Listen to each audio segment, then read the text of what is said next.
Big boss, boss అనేటటువంటి వాళ్ళు ఆదర్శనీయంగా ఉండాలి. బాస్ చేసే పని ఆదర్శనీయంగా ఉండాలి. బాస్ చేసే పని మెసేజ్ ఓరియెంటెడ్‌గా ఉండాలి. ఏం మెసేజ్ ఇవ్వదలుచుకున్నది ఈ బిగ్ బాస్ అనే కార్యక్రమం? ప్రపంచంలో ఉన్న వెధవాయిత్వాలన్నిటిని కూడా అంగీకరించి, వెధవలు ఎవరైతే కనబడతారో ప్రపంచానికి, ఎవరైతే చేత్కరించబడతారో, ఎవరైతే తప్పుడు మాటలు మాట్లాడతారో, ఎవరైతే తప్పుడు పనులు చేస్తుంటారో, తప్పుడు పనుల ద్వారా, తప్పుడు మాటల ద్వారా వైరల్ అవుతుంటారో, అట్లాంటి వాళ్ళని తీసుకొచ్చి బిగ్ బాస్‌లో పెట్టడం అనేటటువంటి కాన్సెప్ట్ ఏమన్నా అనుకున్నారా? లేకపోతే ఏ ఎదో పని చేసినా అట్లాంటోళ్ళని కొంతమందిని, మంచోళ్ళని కొంతమందిని పెడితే, మంచోళ్ళని చెడ్డోళ్ళు డామినేట్ చేస్తారు. లేకపోతే చెడ్డోళ్ళని మంచినోళ్ళు డామినేట్ చేస్తారు. తెలుసుకోవాలని అనుకుంటున్నారా? లేదా ప్రజలకి తెలియజేయాలనుకుంటున్నారా? చివరికి చెడే గెలుస్తుందని చెప్పాలనుకుంటున్నారా? అనేక మంది అనేక రకాల ప్రతిభావంతులుంటారు. వాళ్ళందరినీ పక్కన పెట్టి వైరల్ ఎలాంటి వాటిట్లో అంటే అసభ్యకరంగా వైరల్ అయినా, అసహ్యకరంగా వైరల్ అయినా మేము తీసుకొచ్చి పెడతాం అని ఏమన్నా పెట్టుకోదలుచుకున్నారా? ఇప్పుడు దివ్యల మాధురి, దువ్వాడ శ్రీనివాసు, వాళ్ళిద్దరు దాంట్లో ఏమని చెప్పాలి?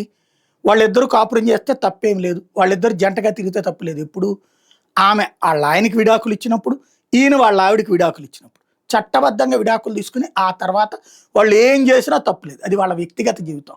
వాళ్ళ నైతిక సంబంధం, అనైతిక సంబంధం అది కూడా వాళ్ళిద్దరి వ్యక్తిగత జీవితం. కానీ అది జరగకుండా చివరికి ఆళ్ళ ఆవిడ రోడ్డెక్కి కూర్చుంది. ఈవిడేమో ఆస్తి అంతా తన చేతిలో పెట్టుకుంది. ఇదంతా రచ్చరచ్చ నడుస్తున్నటువంటి విషయం. ఇప్పుడు ఆవిడని తీసుకొచ్చి బిగ్ బాస్‌లో ఎంట్రీ. ఏమిటి హోదా? మొగుడికి విడాకులు ఇవ్వకుండా ఇంకొక అతనితో కాపురం చేయడమా ఆవిడకున్నటువంటి ప్రత్యేకత? లేదు ఆమేదో స్టేట్మెంట్, చిన్నప్పటి నుంచి కష్టపడ్డాను, చిన్నప్పుడే పెళ్లి చేశారు, ముగ్గురు ఆడపిల్లలు పుట్టేశారు, నా భర్తతో నాకెప్పుడు గలవలేదు. ఆ లెక్కనైతే దేశంలో ఉన్న పెళ్ళాలందరూ మొగుళ్ళను వదిలేయాలి, దేశంలో ఉన్న మొగుళ్ళందరూ పెళ్ళాలను వదిలేయాలి. ఇద్దరి మధ్యన బంధం కలవనప్పుడు కలుపుకుంటూ కాపురం చేస్తేనే ఈ దేశానికి ఒక సంస్కృతి అని చచ్చింది, ఏడిచి చచ్చింది. దాని కారణంగా మన తాత ముత్తాతల నుంచి ఈ రోజు దాకా బతుకుతున్నాం. కానీ నా ముగ్గురు పిల్లలు పుట్టిన తర్వాత కూడా నా మొగుడు నాకు నచ్చలేదు, కాబట్టి నేను ఇంకొకళ్ళతో, అది కూడా ధనవంతుడు కాబట్టి ఉంటున్నాను అంటే ఏమిటి అందులో? అతను చక్కగా ఆ రోజున ఆ మాధురి మీద పెద్ద ట్రోలింగ్ జరుగుతున్నప్పుడు కూడా విదేశాల నుంచి కూడా ఆమెను సపోర్ట్ చేసుకుంటూ వచ్చాడు పాపం. అతను ఈమెకి నచ్చలేదు. ఏంటంటే ఉంటది వ్యక్తిగతంగా ఎవడి ఇష్టాయిష్టాలు, వాళ్ళ ఇష్టాయిష్టాలు. అప్పుడు విడాకులు తీసుకొని చేసుకోవచ్చు. ఆమె విడాకులు తీసుకోదు, ఆయన విడాకులు తీసుకోదు, వాళ్ళు కాపురం చేస్తే దానికి అర్హత అని చెప్పేసి బిగ్ బాస్‌లో పెడతారా?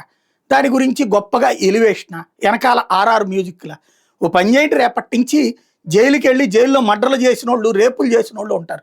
మా ఆవిడ నాకు నచ్చేది కాదు, చూసిన ప్రతి ఆడదాన్ని ఏదో చేయాలనిపిస్తుంది, నేనేం చేస్తాను, నా జీవితం ఇట్లా ఉండిపోయింది, నాకు భగవంతుడు ఇట్లా చేశాడంటే వెనకాల ఆర్ఆర్ మ్యూజిక్ వేయండి, వేసి తీసుకొచ్చి అట్లా పెట్టండి. లేకపోతే మీ ఇళ్లలో మీ పెళ్ళాలని, మీ చెల్లెళ్ళని, మీ కూతుళ్ళని అట్లా తీసుకొచ్చి పెట్టండి, అట్లా సంసారాలు చేయమని చెప్పండి.